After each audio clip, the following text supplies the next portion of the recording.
most of you know, is a consortium of institutes that offer a master program in migration studies. And there is, at the heart of the program, there's a double degree program, and the double degree, in addition to 2 other universities, have started, on the one hand, this joint lecture series. So we're organizing regularly joint lectures. And we're also organizing a joint seminar. And today's lecture, I mean, most of you are participants in the seminar, so you know. So today's lecture is part of our seminar. And it will give us an introduction into the field of international student migration or mobility. We will be talking of ISM, and we will also be talking about these kinds of questions, whether migration or mobility, for example. We have a renowned scholar in the field of ISM for today's lecture, Yvonne Riaño from the University of Neuchâtel in Switzerland, which is also one of our partner institutes. And this is the very principle of our joint sessions as well, that we also invite experts from the different institutes to talk about the topics of their expertise. And Yvonne Riaño will give us an introduction to the field and also venture out a little bit, making a few hypotheses about very recent developments during the pandemic. So we're very looking forward both to the introduction and as well as to the reflections on maybe more recent developments in international student migration. Just a quick note on Yvonne, which will probably not be so quick because she has a rather long CV. So Yvonne, as you already see here, she's based, on the one hand, she's a professor at the Geography Department of the University of Neuchâtel. At the same time, she is a project leader of the National Center of Competence and Research, the Migration Mobility Nexus, or short version NCCR.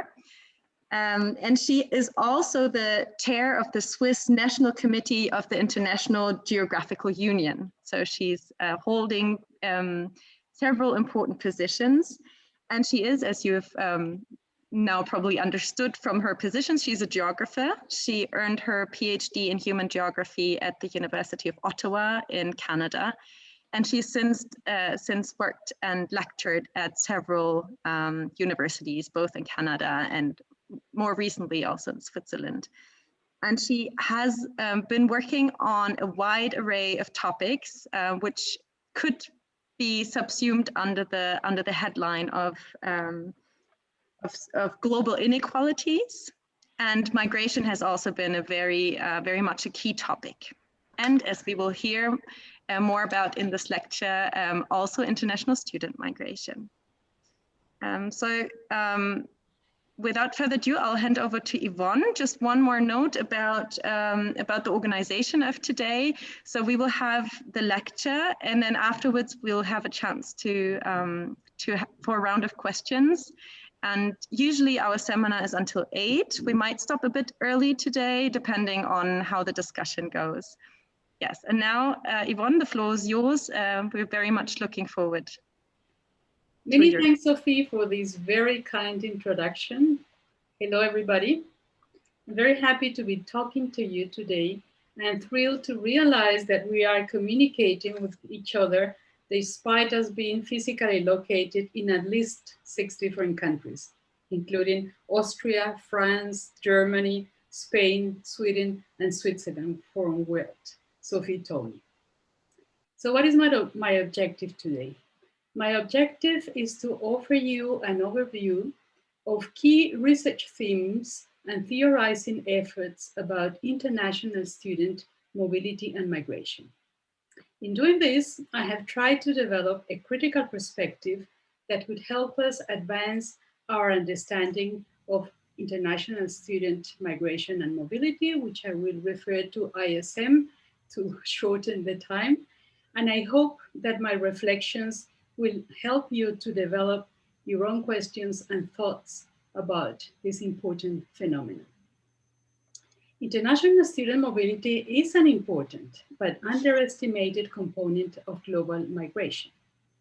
Although ISM has increased in recent years, much faster than international migration as a whole, this phenomenon remains understudied by comparison to other topics of migration and mobility. At the same time, I noticed that migration specialists are more and more interested in ISM, and the number of publications is growing.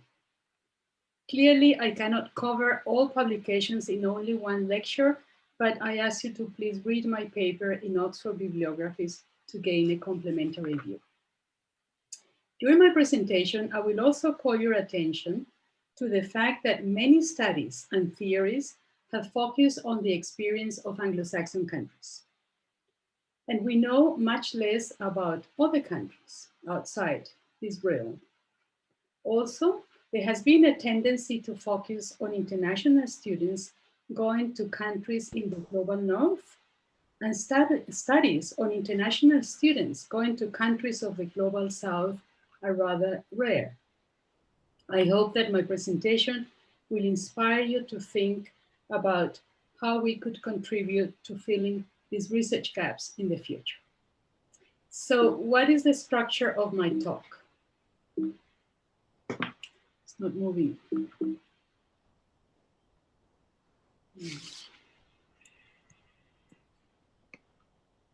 Okay, I got it.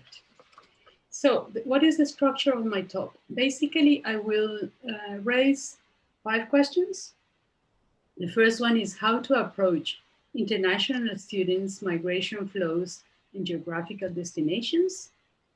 The second, I will think about how to conceptualize international students, an important theoretical topic. The third, how can we explain why people go to study abroad? In the fourth part, I will try to grasp experiences of migration and return. And finally, I will look into the question into what role do governments and higher education institutions play in international student mobility. And finally, the conclusions. So let's start with the first question. How to approach international students' migrations, flows, and geographical destinations. Is international student migration a recent phenomenon? The answer is no. This is a very old phenomenon, in fact, with roots in the 9th century madrasa educational institution in Muslim countries and in the European Middle Ages. Indeed, already in the 9th century, students, Muslim men from all over the Muslim world, visited and enrolled in Al-Qarawin, the oldest existing and continually operating university in the world. This university is located in today's Morocco and was founded by a Muslim woman. Students came here to learn medicine, mathematics, astronomy, and religion. Later, in the Middle Ages, European Catholic men moved to European universities such as Bologna, Coimbra, Oxford, Paris, Salamanca, and Vienna to study theology, arts, law, medicine, arithmetic, astronomy, geometry, and music. So this phenomenon already existed, but it is since the end of the Cold War that international student migration started to grow particularly rapidly. The flows of students have also become much more diversified in terms of gender, in terms of students' origins and fields of study. So as we can see in this diagram, the number of people opting for university studies abroad has steadily increased since 1975 and has more than doubled since the year 2000 to reach in 2015 nearly 5 million people, 5 million students studying abroad.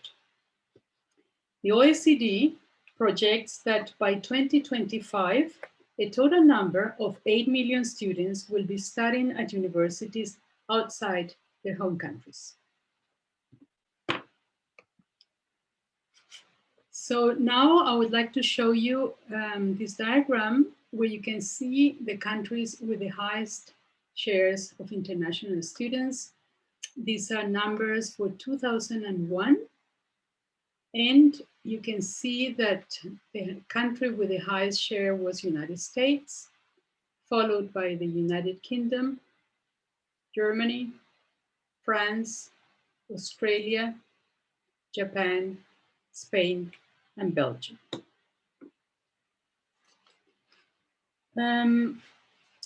The countries that sent the highest number of students were China, India, Germany, the Republic of Korea, Nigeria, France, Saudi Arabia, and several Central Asian countries. Now, my question is this picture telling the whole story? Are other perspectives possible to understand the statistical distribution of students in different countries and different universities? So to respond to that question, I'd like to show you this diagram that illustrates world-ranked universities with the highest percentage of international students. So this is an analysis of percentages of international students at the 800 universities in the World University Rankings. And this is very interesting because it shows that Luxembourg universities have more than 50% international students, which is the first place worldwide in terms of percentages, followed by Singapore, the United Kingdom, Hong Kong, Australia, and Switzerland. Surprisingly, United States universities in the ranking have less than 20% international students in average and appear in 16th place. And let me see if I find it.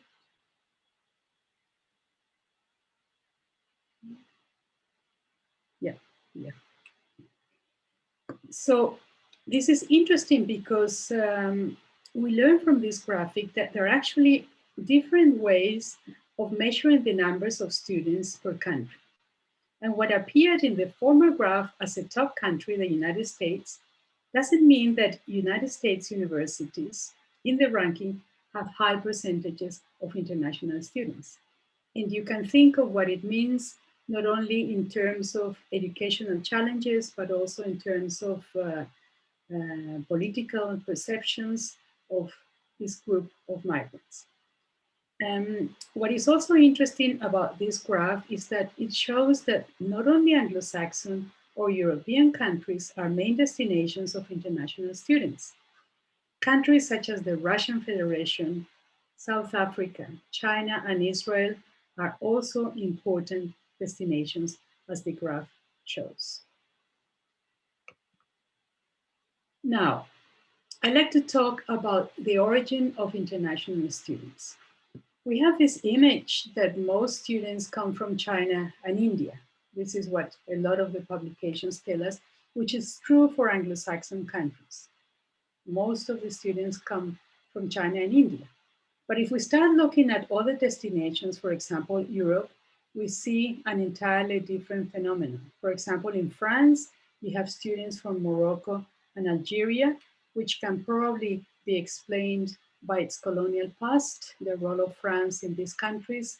And in Switzerland, you have, which is this diagram here, the majority of students come from Germany, France, and Italy. These are the neighboring countries. So geography explains the attraction of Switzerland for these European students. Again, in Africa, we don't see any Chinese or Indian countries. They come from African countries, Zimbabwe, Nigeria, and Congo.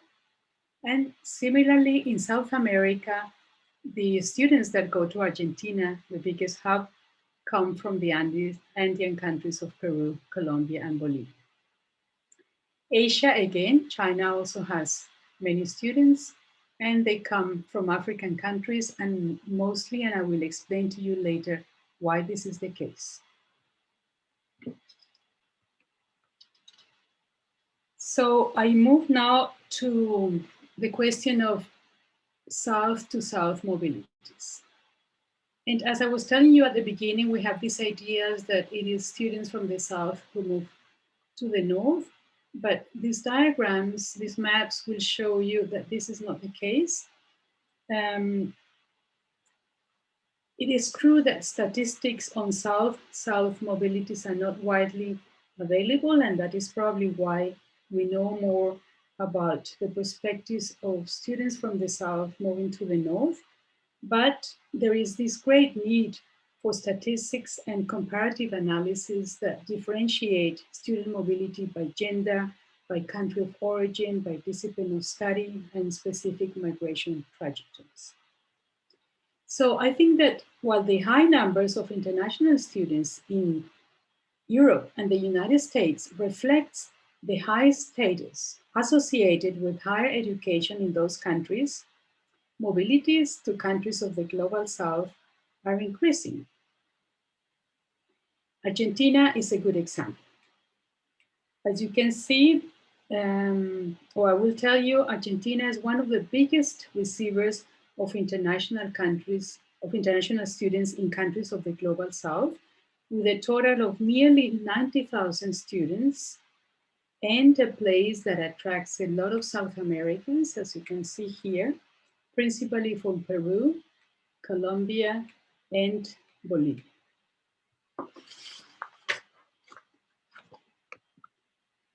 South Africa is another good example of south-south mobilities. So it has become a regional spot in Africa. And in 2004, 70%, nearly 70% of international students came from the Southern African region, and 14% were from the rest of the African continent. In addition, nearly 5% came from Asian countries. Thus, around 87% of international students in South Africa came from countries of the global south, which is very nice for me to show you because it illustrates this new phenomenon that we know so little about. Now, I will move to raising the question of what could be the impact of COVID-19 on international student mobility now and the future. And here in this diagram, I have the statistics that have been collected by my colleague, Christophe Van Mool, from different sources. And it shows that indeed the numbers of international students in the United States went down by 43%. But I'm not so sure that this is due only to COVID. Probably the restrictive migration policies of the former administration have something to do with it.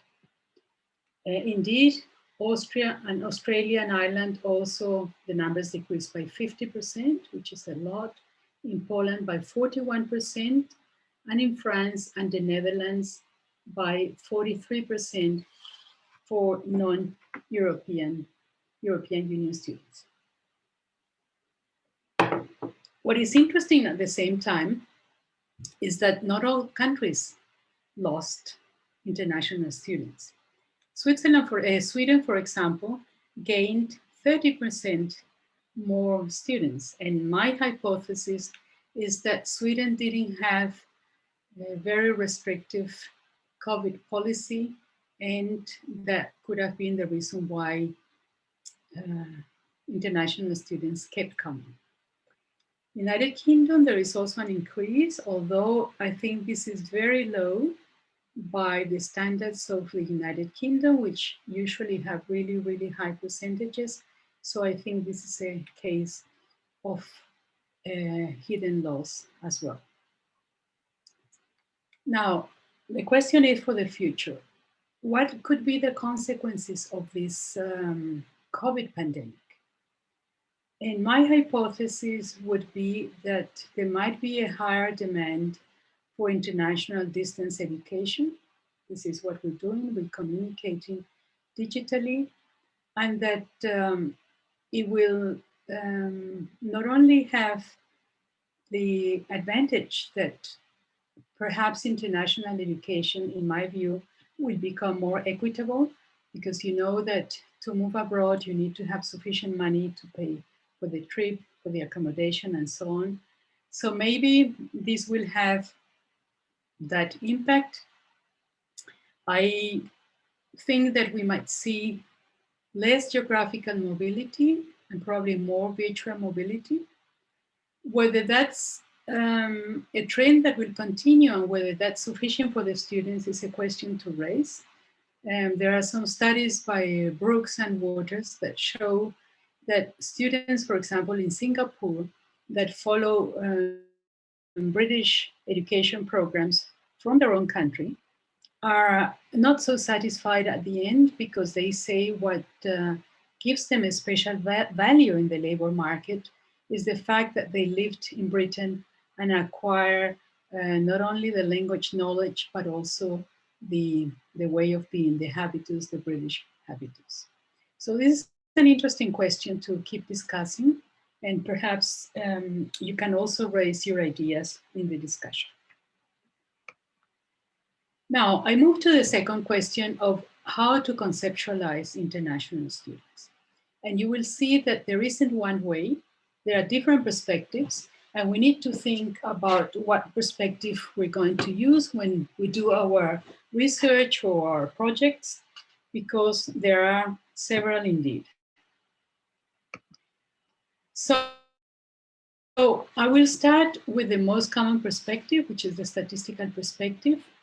That says, for example, according to the UNESCO, an internationally mobile student is somebody who has left his or her country and moved to another country with the sole purpose of studying. This is the UNESCO perspective, which is supported by a later publication where they also make a difference between international students and foreign students. And this is useful in statistical terms because a foreign student refers to non-citizens currently enrolled in higher education degree courses. So for example, somebody who grew up in Germany doesn't have the German citizenship and is enrolled in a German university. So he's not really an international student because he hasn't moved from abroad. A further distinction they make is between degree mobile students and credit mobile students. So this is much longer term. Degree mobile students refers to students who physically cross a national border to enroll in a degree or diploma program at the tertiary level. So this inevitably leads to some years. In contrast, we have credit mobile students, and you all know the Erasmus program in Europe, which is an exchange program to undertake part of their studies at educational institutions abroad, but credited at home institutions. And this is usually a 6-month project. Now, what I would like to do now is to problematize singular perspectives. Now, what do I mean by that? What I mean is that singular perspectives that see international students as moving abroad with the sole intention of studying might be insufficient. So my question is, are they really sufficient to capture their multifaceted identities, purposes, and trajectories of international students? Do all international students move only with the sole intention to study? So by looking at recent research, I noticed that there is a great diversity. It's shown that there is a great diversity among international students, and therefore the international student is actually a multi-dimensional category that depends on several things. First, on social categories. So there isn't the international students because you have tremendous differences in terms of gender or race or class or nationality, family situation, mobility trajectories, study phase is not the same if you are doing your first degree or your PhD. There is also a lot of variation depending on the motivations and the circumstances. So you could be, for example, you have left your country attracted by the reputation of a university or a teacher, but maybe you were just a refugee and you are studying in a country other than your own, or you're a spouse of an international student and are studying as well, so you didn't only move to study, or there is an obligation to enter the labor market abroad to provide for your family needs. So you are studying also in order to gain some money.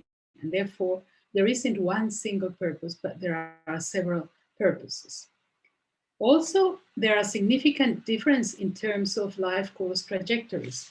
This idea that all international students leave place A to go to place B, that's a single migration, might be wrong because there are some people that have multiple migrations like me. I did my PhD in Canada, my master in Switzerland, then again in Austria. So there are multiple trajectories, and there is also return migration, which is a very different moment to the first migration. Now, another problem with these singular perspectives is that a lot of the studies are done focus on only the student as the only actor taking decisions, moving ahead, but individuals, international students are actually embedded in wider circles, the family that also participates in mobility decisions, the university of departure that advises the student or not, or loses a good student, the university of arrival that has also a role in whether the student wants to stay or not, future universities that might attract the student, and also the countries and the regions along which a student moves. So it's not the same if you're an international student from France or Germany moving to another European country than if you are a student from Zimbabwe moving to Germany. So this is an important point.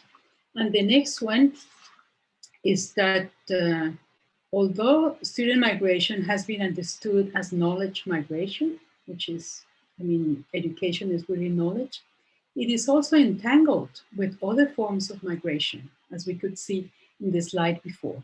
So it's entangled with marriage, with asylum, with labor, with return. So we cannot easily separate this migration as simply being student migration, knowledge migration, but is entangled with other forms of migration. So what do we conclude from all this discussion and these statements? I think that the approach of intersectionality that some of you might know, a feminist approach that tries to understand the interplay of different categories to explain an outcome, is important to deepen our understanding of, for example, how race, gender, class, etc. interlock to simultaneously structure the experience of international students as they move. There isn't the international student. If you are a woman from Zimbabwe migrating to France, your experience will be not the same as if you are a man from Sweden moving to study in Germany, for example. So another important theoretical perspective that I think could be very fruitful in the future. So Sophie, how are we doing for time? You're perfect. Go ahead. Depending on how much time. Yeah, you have up to half an hour left. Okay. Thank you. I'll just drink some water. And now very briefly, a gender perspective, which I also find interesting because in this study that Annick Lombard and myself did of the gender of international students when they study abroad, when they graduate, and when they stay somewhere else varies a lot depending on countries. So if we take, for example, European Union, we see that it is more or less even in terms of gender when they arrive to study somewhere else. Whereas in the case of, for example, America, there is a lot more women, 60% compared to 40% men who leave the continent to study abroad. Then who graduates? Again, it's kind of similar in the case of the European Union, but in the case of the Americas, it's a lot more women, 61% compared to 39% female. And the same thing for staying in the country of education. There are more women, European women, staying in the countries of education than men. And here, in the case of the Americas, is also a huge difference. A lot more women stay. Okay, and finally, I like to look at political perspectives.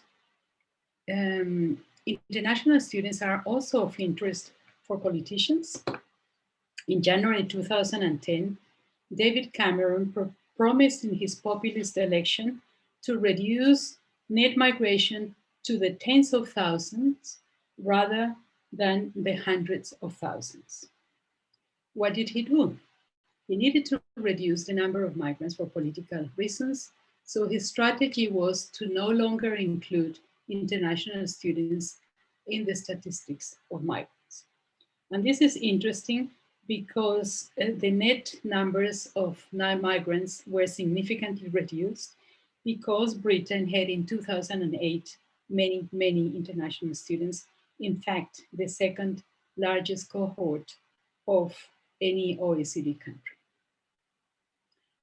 On top of that, Cameron decided to implement several other political measures to limit the number of international students. For example, they were, or they still are, not allowed to stay for work after study completion, which interestingly had the effect, as we can see in this diagram, that Britain, the UK, lost between 2007 and 2017 global market share in international students to Australia, Canada, and China.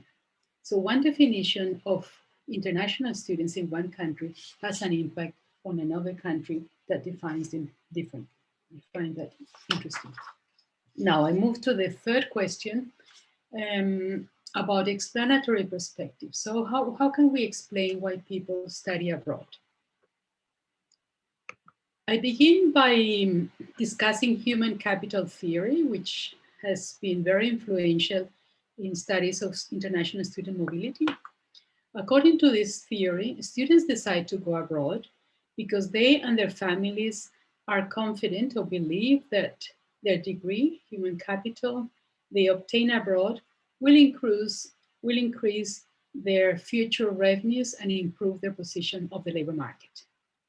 Also, they think that they will be able to get higher standards of living and obtain paid work. So this is the perspective of human capital theory. Does this theory explain everything? Is this theory sufficient?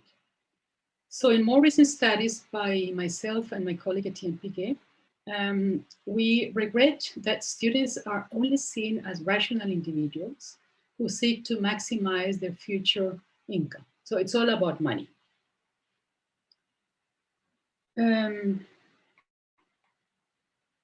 Also, we think in a further paper with Cristina Rengli and myself that the theory of human capital fails to explain why supposed income maximizers would not choose world-class institutions which would offer the best prospects for successful career paths.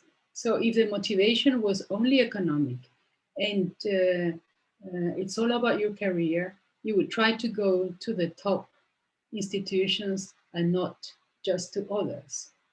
So that's when we think that this theory starts to be a bit limited because it seems that it's not only about money, but as I explained before, could be about language, could be about geographical vicinity, and many other factors. Or you have someone, or you have a partner.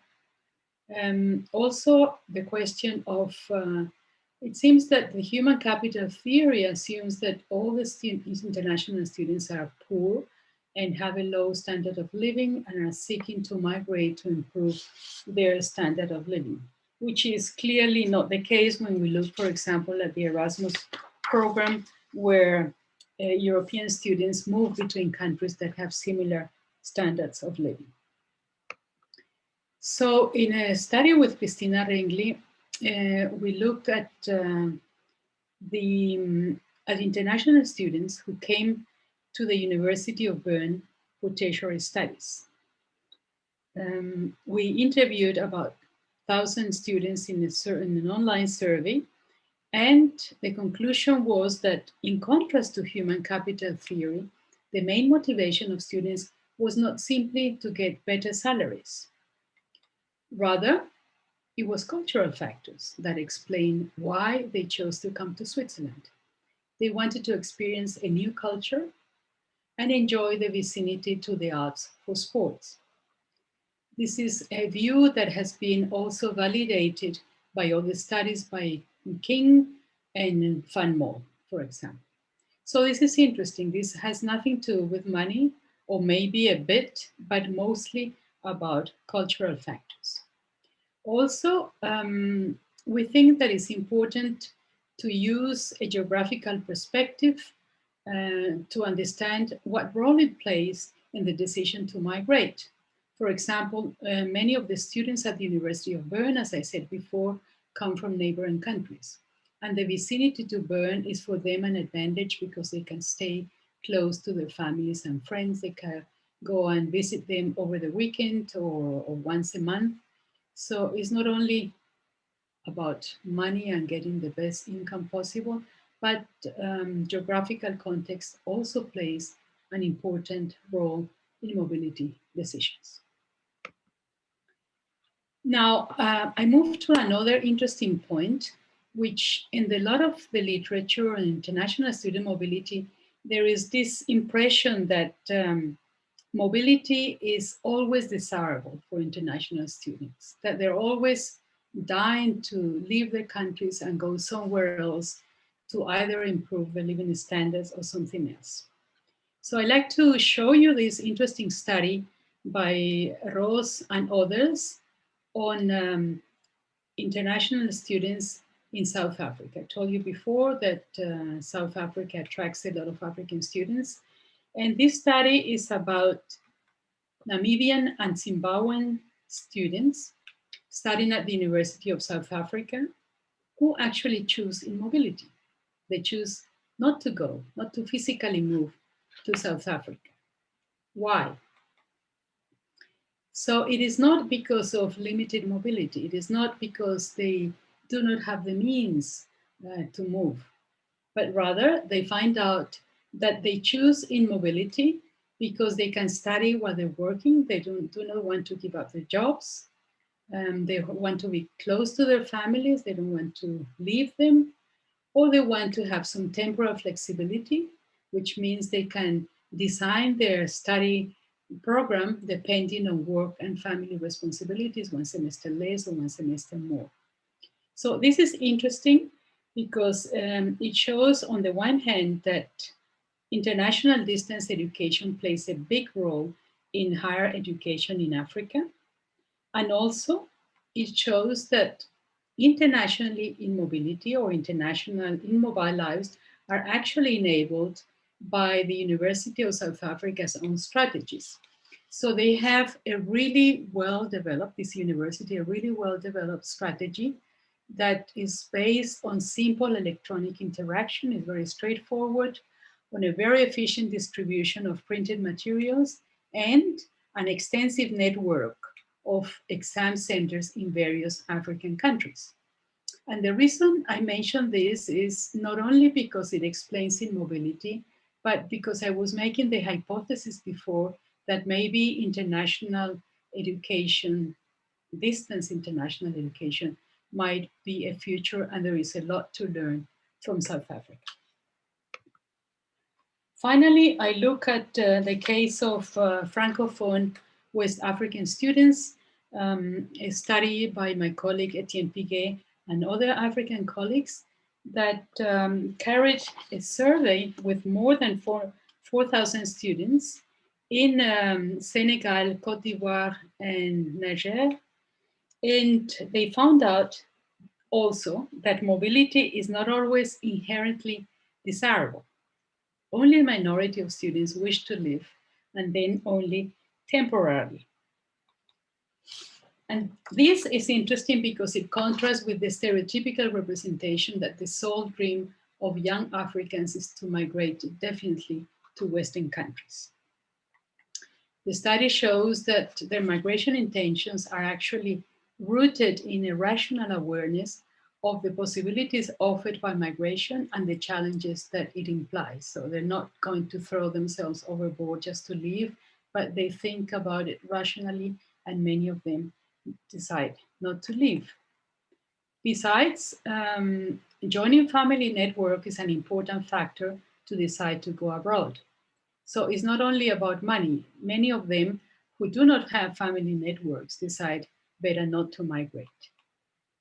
And finally, and I think this is very interesting, these authors plead for African students not to be seen as threat to immigration regimes, which is the case often in Europe, but as partners of knowledge circulation. Now I move to the fourth point, and I'm coming towards the end. How to grasp experiences of migration and return. And here I would like to offer a spatio-temporal perspective that comes from the publication with Christina Rengli, where we say that to understand experiences, we need to understand that it is actually a spatial and temporal phenomenon that comprises three phases: before you study abroad, during your international studies, and after graduation. So you have to specify about what moment you are speaking when you're studying experiences and strategy. I will look at phases 2 and 3, and I will mostly focus on labor market because of the little time I have for this. So I start with the labor market and inequalities perspective. And I start with this study, which is very interesting, by Giselle and Boltzmann, about African and Latin American students in Geneva, Switzerland, who they showed to face a very precarious socioeconomic and legal situation during the studies, and also where they show that their employability as graduate is constrained by the fact that Switzerland has a dual right immigration policies that works to the disadvantage of non-European Union students. This results is corroborated by a study by Lombard and Soufferet, who show that the priority rule, which means European Union students have priority to come to Switzerland and to stay, result in their higher employment rates. So you can see here that students from Germany, France, Italy, and other European Union countries have higher employment rates than, for example, students from Africa, North America, Latin America, and Asia, Oceania. So this is an inequality that emerges as a result of the immigration policy. And another inequality is that STEM graduates are more likely to find employment. But this is, of course, the result of the labor market demand. These same kind of conclusions are corroborated for Australia, where Hawthorne shows that non-English speakers are at a disadvantage. So if you are from the United States, New Zealand, or Britain, you have much more chances to get a job in Australia than non-English speakers. And also the study by Bordelot is very interesting because it shows the gender perspective. Spouses of international students in the United States who migrate there are constrained in their professional advancement because of restrictive migration policies that do not allow spouses to work. And to finish this part on the experiences of international students, I like to look at return, which is a field where we have still little research and really much more research is needed. But the question is how to understand return. What is return actually? And here there are several authors like Cavalcanti and Parella who critique the current view that migrants return from a destination country A to the place of origin B, and this is the end of the migratory process. In my paper that I'm writing on Colombian returnees, I show that return is not necessarily a one-time movement and not a binary process. You could, for example, study in Switzerland, finish your studies here, and then move to France to do some of the studies, and then move to the United States, and then finally go to your country of origin, or not. In any case, any of these phases of the trajectory are return. So we need to think about return in a different way. Furthermore, what I also find interesting is that returnees are represented in migration and development discourses as agents of development. They're seen that simply because they acquire human capital abroad, they will be able to successfully integrate. This is a discourse from the development agencies, which is not true, because my studies and some other people's studies show that in fact, most returnees face significant challenges to reintegrate. And not only that, it depends on the context. It's not the same going back to Germany than going back to Zimbabwe, Namibia, or Bolivia, for example. So the few studies that we have on return show indeed that most returnees, especially in countries of the South, lack effective government support.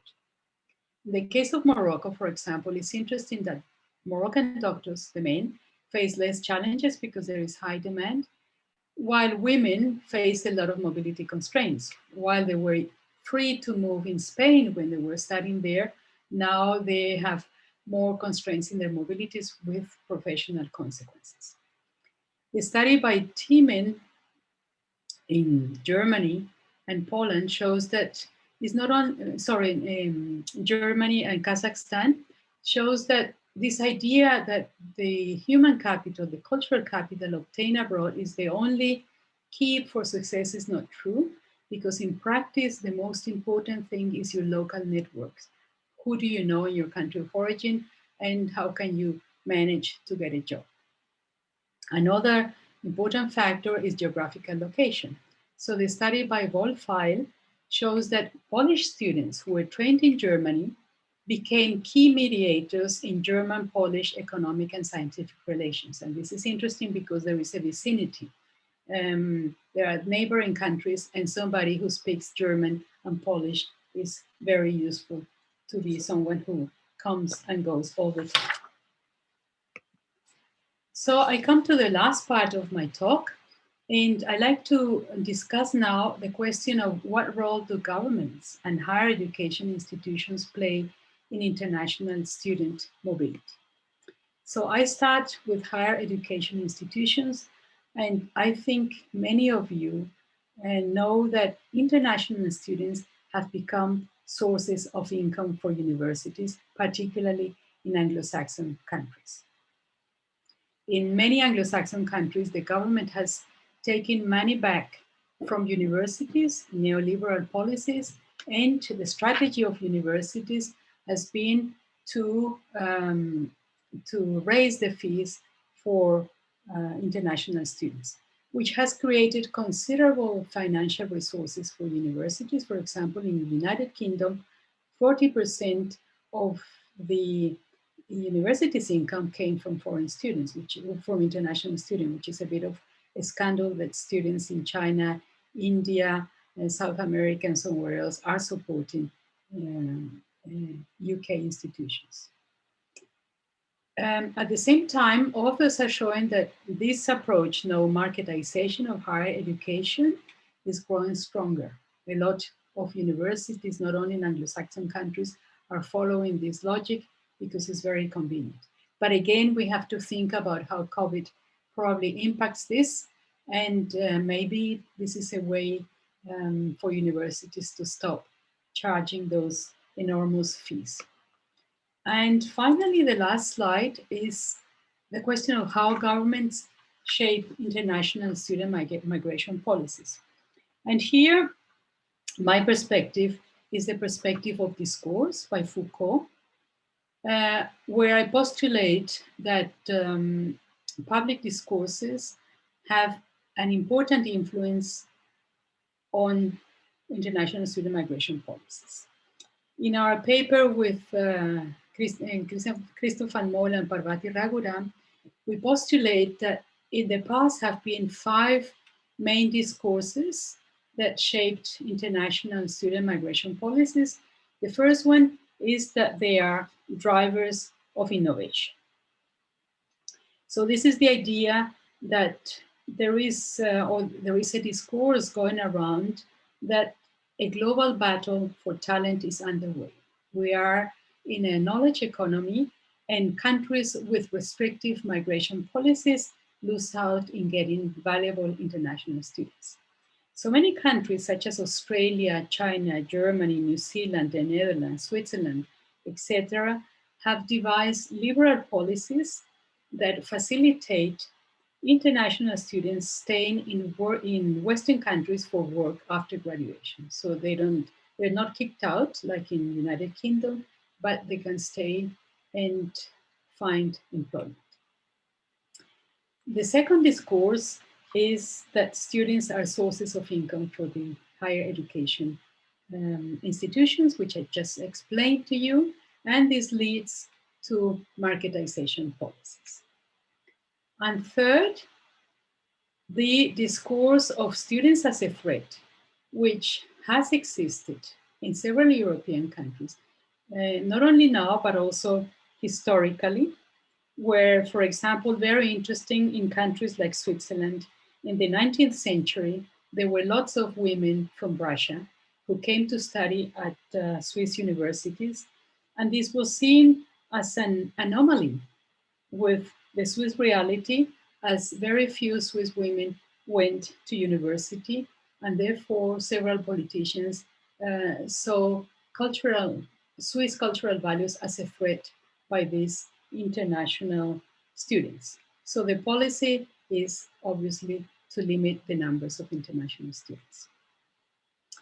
Then again, the fourth discourse is that international students are actually immigrants of doubtful value, which refers in many countries to certain source countries, for example, Africa and China.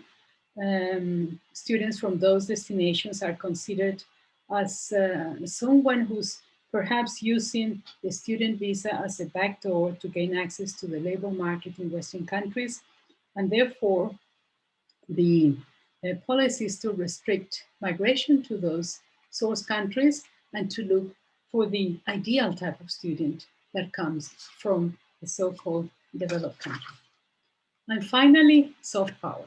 And this is very interesting because it has always existed, but several governments consider higher education institutions as powerful instruments for projecting soft power and for expanding their spheres of influence. For example, Cuba and Libya give fellowships to Sahrawi and Palestinian refugees to study at Cuban and Libyan universities to increase their geopolitical influence. But perhaps the most interesting and striking example is China. China has a very active recruitment policy of African university students. China provides them with fellowships to go to Chinese university. And this seems to be, according to several authors, as you can see here, an effort to increase China's soft power in Africa, to be able to have access to natural resources in Africa, and also new markets for low-cost manufactured goods, as well at the same time as African desires for alternative sources of development finance and an escape from Western conditionalities. So with this, I have finished my talk and I come to the conclusions. I will not read this, but I have formulated a series of questions that I think can help us summarize some of the questions I raise here and perhaps help you think about this problem in the future. So many thanks for your attention. I'm finished, and I love to hear your comments, ideas, or questions.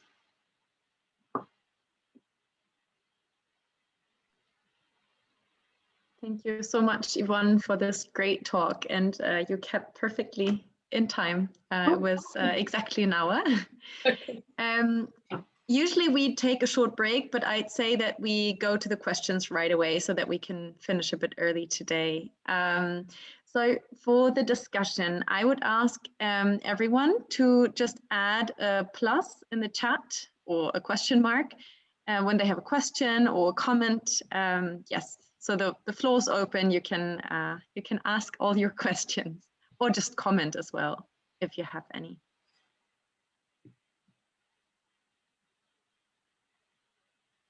Maybe while everyone is still thinking and digesting, I have a question regarding one of the slides that you showed. There was it's a very specific question. You showed the statistics showing quite a big difference between female and male students who are leaving and actually graduating and staying. And I was just wondering whether you had any explanation for this difference. Yeah, I'll go back to the slide. Sorry, I don't want to get you dizzy, but I have to do all this. This one? Yeah. Yes. So we only have a few hints. We don't have a full survey of the reason. But for example, in the case of the European Union,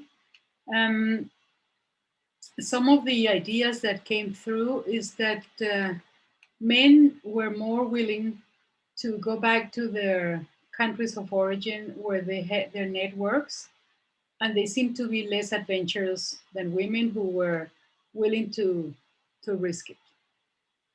In the case of South America, there is a lot of desire for adventure as well. But also the idea for some families that for women, that families support the female decision because they feel that they will be safer in Europe, for example, especially in Switzerland. And there are also many binational marriages, which also explains some of the reasons.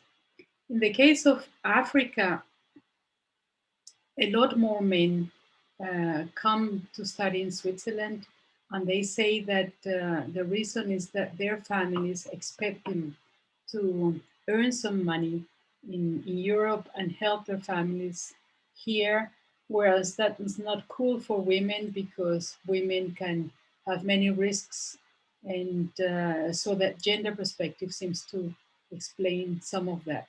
But these are first ideas, hypotheses. I wouldn't conclude anything for that, but it's an interesting topic to analyze.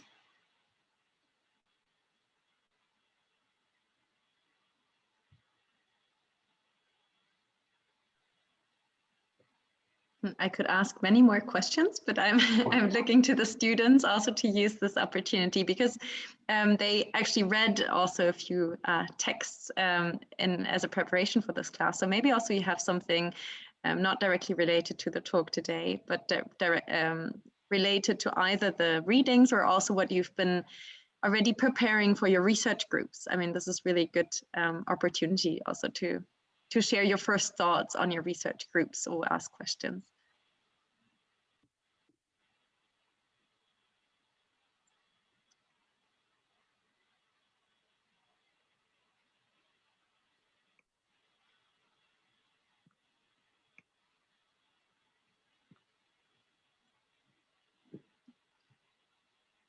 apparently everyone is still so overwhelmed that there's not a question.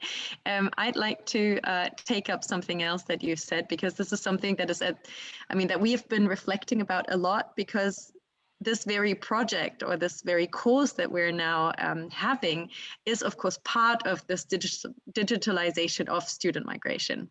Mm-hmm. So this is something that I did not say in the very beginning, but we are funded actually by the German Academic Exchange program. So there are programs and there's funding schemes for such international courses. And to us, of course, this is a really, to us, this is complementary to our real exchange, the physical exchange that we're mostly about. But now we're adding this component, and I think this is, so it's a really interesting question that we are very much involved in as well. And I find this, in how far this will kind of replace some of the mobility, I think is a very interesting question. And then also in how far is it maybe something that can be combined also in ways. Mm-hmm. Now speaking both as a researcher and as someone really very much involved also in organizing such exchanges. Yeah, it's a very, very interesting question. And there are some other colleagues, German colleagues working on that. I lost her name. I will tell you, let you know later.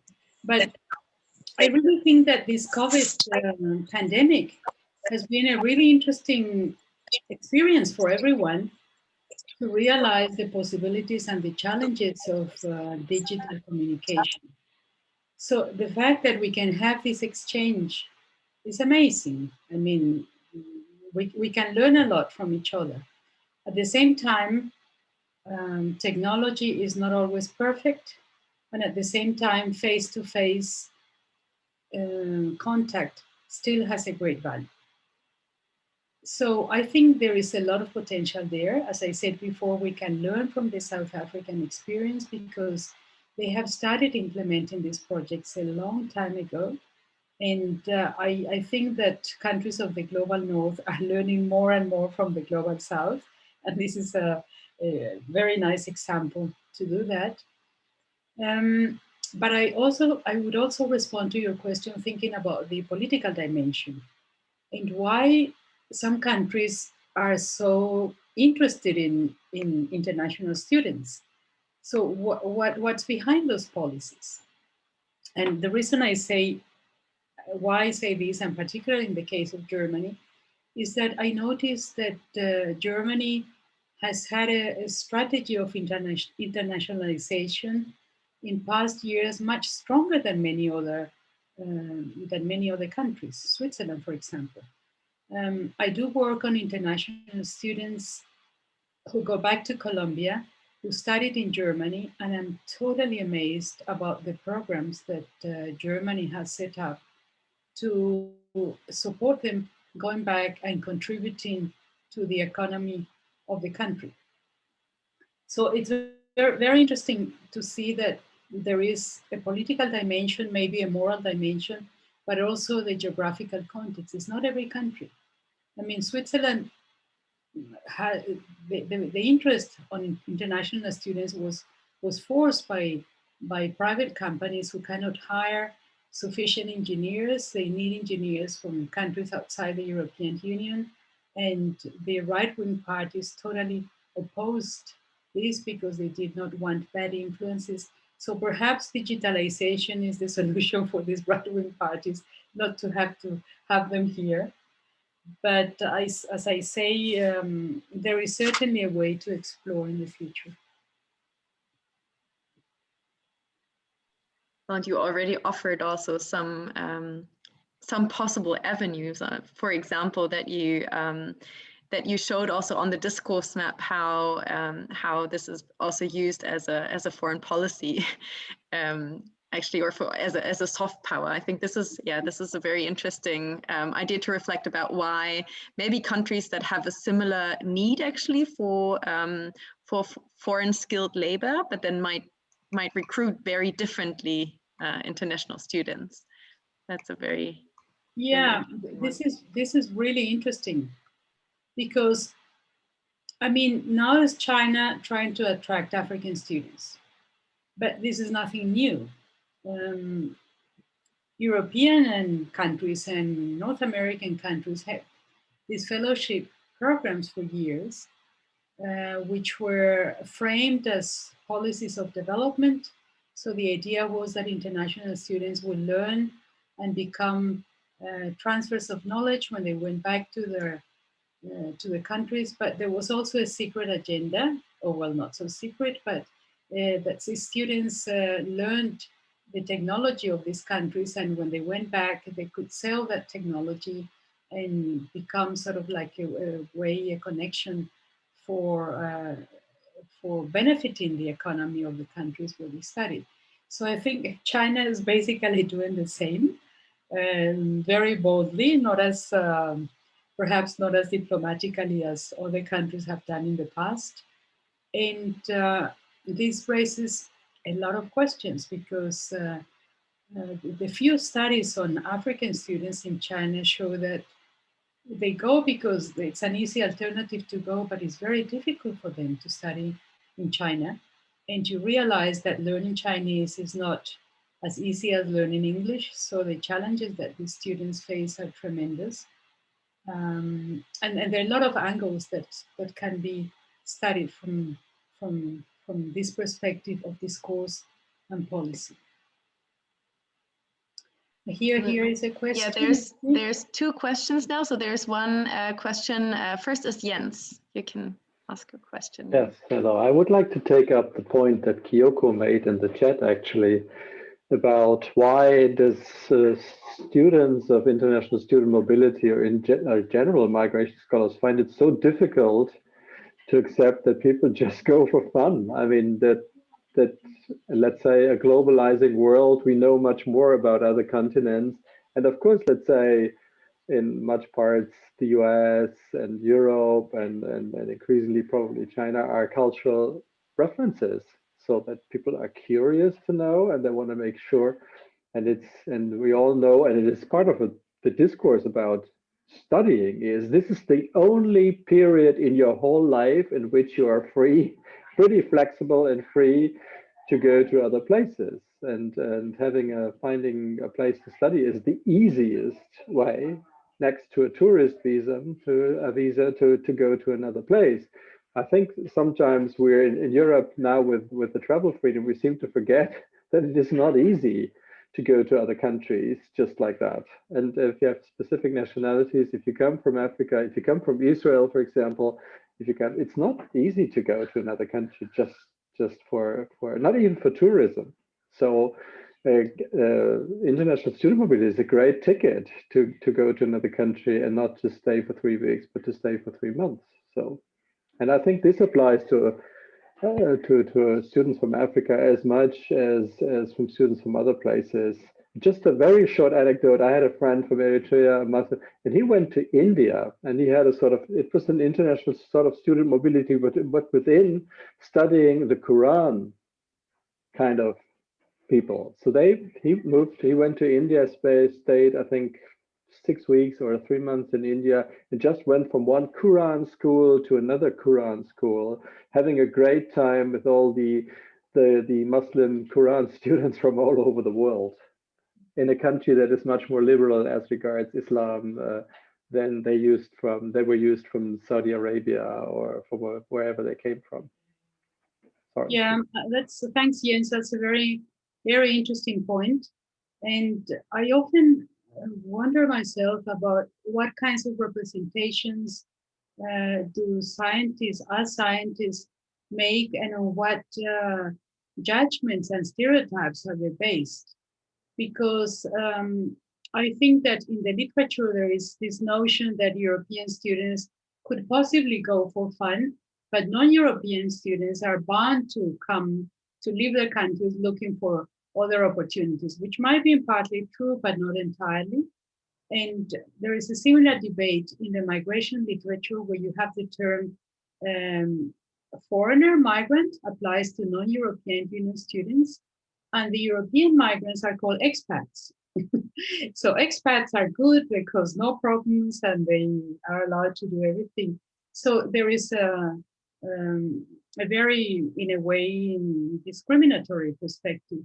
And so I think that it's an important point to raise to move beyond that. I also see the question by Lorraine Tentoni, I think, and she is asking how to explain that it is more difficult for non-European Union students to stay in Europe after they finish the study, and if this is from discrimination. So I will go back to the slide where the statistics are. Sorry again to make you dizzy, but you can close your eyes. Yeah, here. No, it's actually further. I'm sorry. I went too quickly. Here. So this is the graph where I show that it is that European Union students are much more employable. Well, there are two things. First of all, migration policies are discriminatory in themselves. There is institutional discrimination. So if a student from a European Union country decides to stay in Switzerland, he or she has the right to do so because of a bilateral agreement between, for example, Switzerland and the rest of the European Union. So there is no question he or she can stay and apply for a job. Whereas in the case of non-European Union students, they're allowed to stay 6 months. And in those 6 months, they have to find employment. And if they don't find employment, they have to leave. And also, if I'm an employer and I want to employ an engineer, I have a German and I have a Bolivian. And the German immediately gets a work permit because of the bilateral agreement. And the Bolivian is a huge hoo-ha to get the permit. The employers will decide to employ the German and not the Bolivian. So there is discrimination in migration policy that causes inequality. Now, discrimination in terms of ability, in principle, there is when they come here, but they shouldn't be after they have studied in Switzerland because they have all acquired Swiss knowledge and Swiss languages. And this is why international students are much more attractive than highly skilled migrants who come from abroad. They have learned the language, they have learned the system, and therefore can start working for companies much more quickly. But as long as these policies, these migration policies are discriminatory, we will not have equality in terms of employability of international students.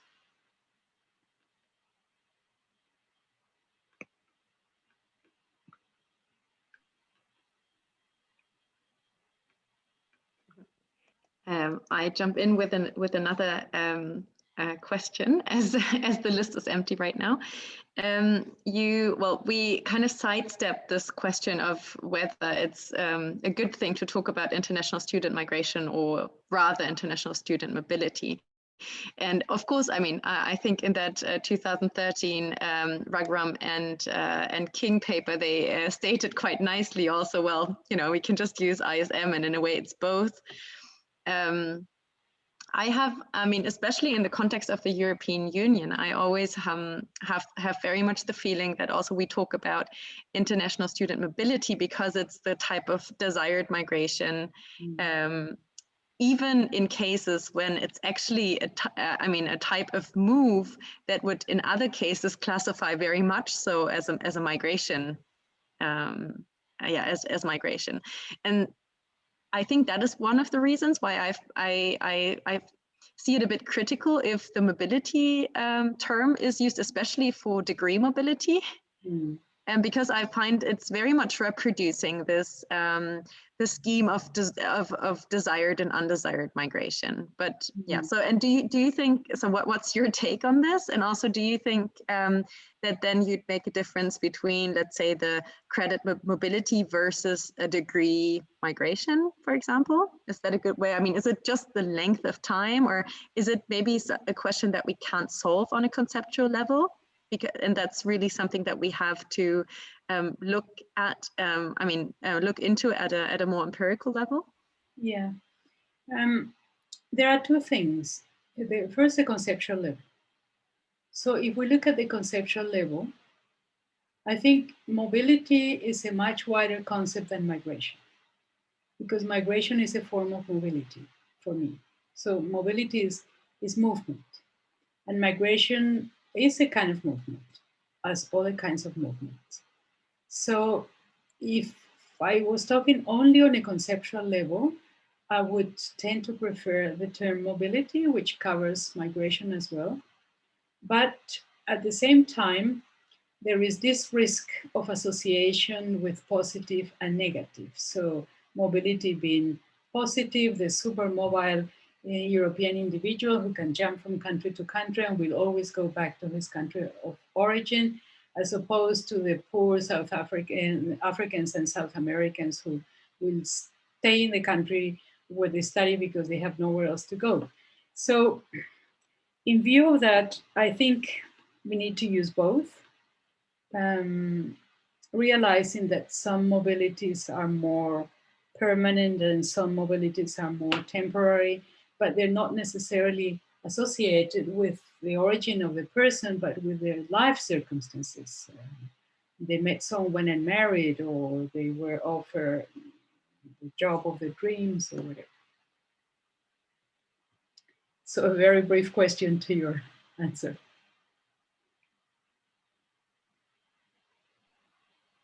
Are there any more questions?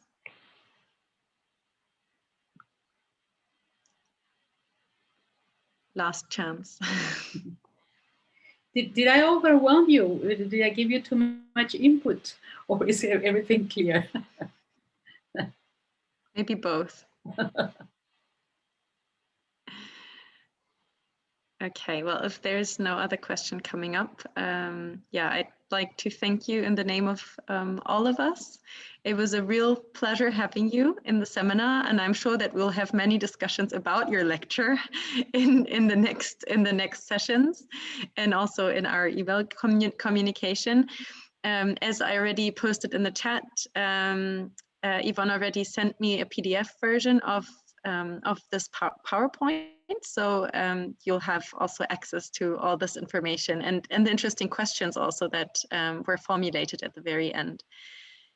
So yes, thank you very much again. And I wish all of you a very nice evening, and see you next week with Kyoko Shinozaki, who was also here today.